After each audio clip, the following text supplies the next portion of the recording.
What's going on, everyone? How are you guys doing today? What I have for you today in this video is I want to give you guys a demonstration or give you guys an overview of the camera application built into the Samsung Galaxy Note 8 right here. Now, I know this phone's been out for a while, but there were some pretty neat things that I found interesting within the camera app itself. So let's go ahead and take a look at that, because Samsung has integrated some additional features right here compared to the devices in the past. But without further ado, let's get started. So pretty straightforward. I mean, this is your standard camera application right here. You got this icon right here to switch between the rear facing camera and the front facing camera, like so. So if we tap that, oops, I got tap to focus on. As you can see, we are now seeing the front facing camera, and this button right here is to change how big you want your picture to look. So if you just tap on that once, you notice how the size got a little bit smaller, and the same goes if you were to do that with the rear facing camera as well, like so, because this basically changes it to the square mode. So for instance, like this mode would be perfect for your Instagram pictures. Otherwise, you just want the full view, and so when you view it on your computer, it takes up the whole screen. I'm pushing it in the wrong spot right here. Then you could just go tap on that again to go back to the normal view right here.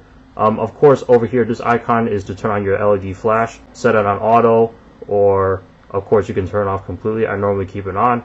And then of course you have your settings right here, which you can adjust some of the settings right here. So for instance, like picture size, you can change like how big you want your picture to be.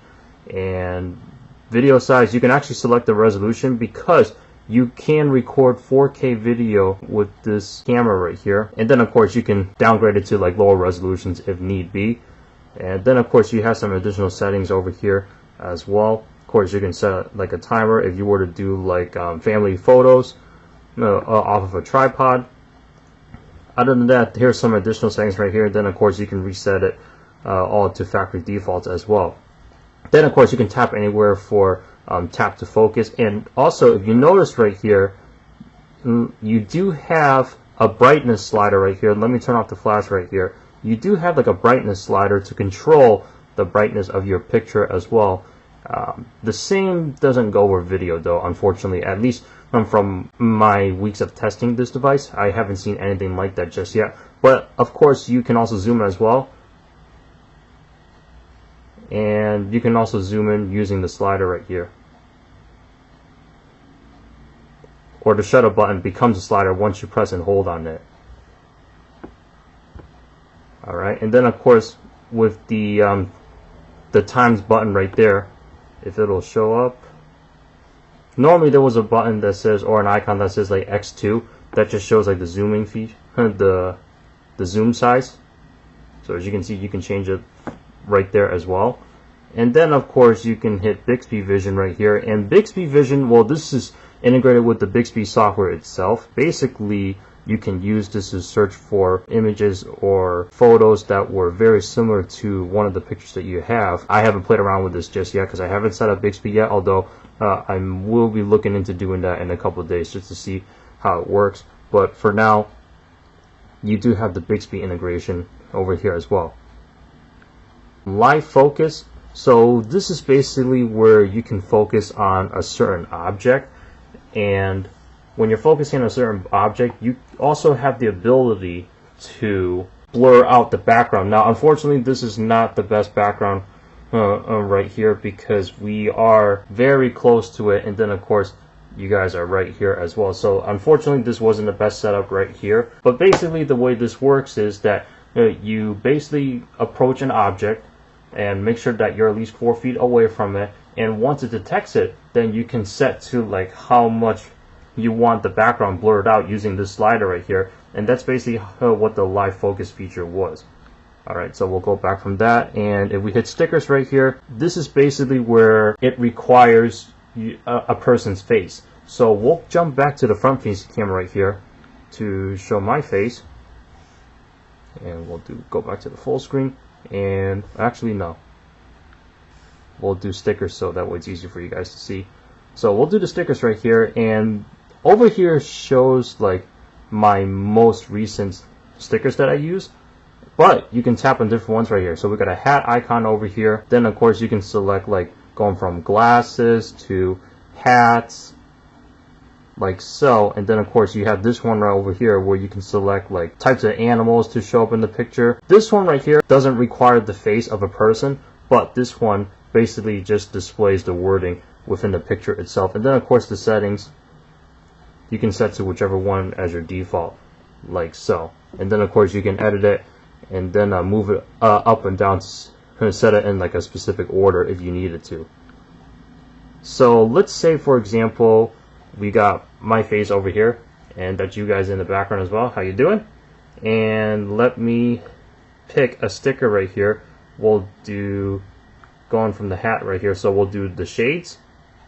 So as you can see, the sunglasses blocking my eyes right here, and you can pick different ones as well. This one looks pretty neat. And then go ahead and take the photo. Smile, guys.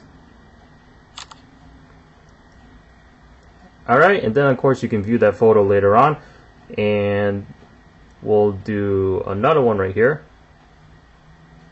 We'll do one of the hats, like so.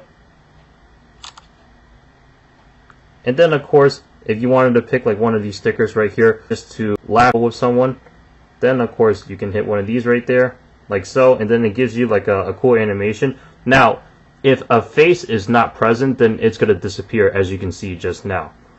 Alright, and if I come back, then it returns as well the image or the sticker. Alright, and then of course you have like multiple ones that you can pick as well. And then of course when you're moving your face, the sticker moves around as well. And then of course if you wanted to remove the effect and just go back to normal, you just hit remove effect, and there you go. That's basically your stickers right there. Alright, let's switch back to cameras.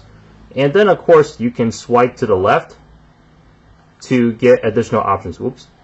So you have auto, basically like your standard settings for the camera. And then of course you have pro, so if you wanted to be a little bit more professional with your photos, you have all this information displayed on the bottom. We'll swipe back to the left. Panorama. Panorama was basically one of those camera settings where, you know, when you want to take like a long shot of where you're at right now. So it's kind of like a scene almost, but all in one picture. But instead of just the standard size, you just move your device around like you do with like a digital camera, for example, and then you take a picture of the whole shot itself, depending on what kind of scenery it is. And then of course slow motion right here. Slow motion is basically where when you select it, sorry, my phone glitched there for a little bit, but you basically record a video and record it for like a certain amount of time, and then when you play it back, then everything will be moving slowly. So this feature was available on some of the smartphones already. I can't recall when Samsung first integrated this feature. I wasn't sure if that was like the S8 or the S8 Plus, or possibly even the S7 or the Note 7 before that got discontinued. But it's here in the Note 8, and I thought it was pretty neat. Hyper Lapse right here. Certain YouTubers, you'll see in certain videos where the scene is fast forwarding very quick. You know, and examples of this could be like people walking in the city, people driving on the road. The hyperlapse is the time-lapse feature right there, which I'll put in like an example here right now. But basically, as you can see from this shot right here, it's a very fast forward motion. So it's basically like you're recording a normal clip, but except that everything is fast forward, and you basically turn like a 1 minute clip into like possibly like a 5-second clip.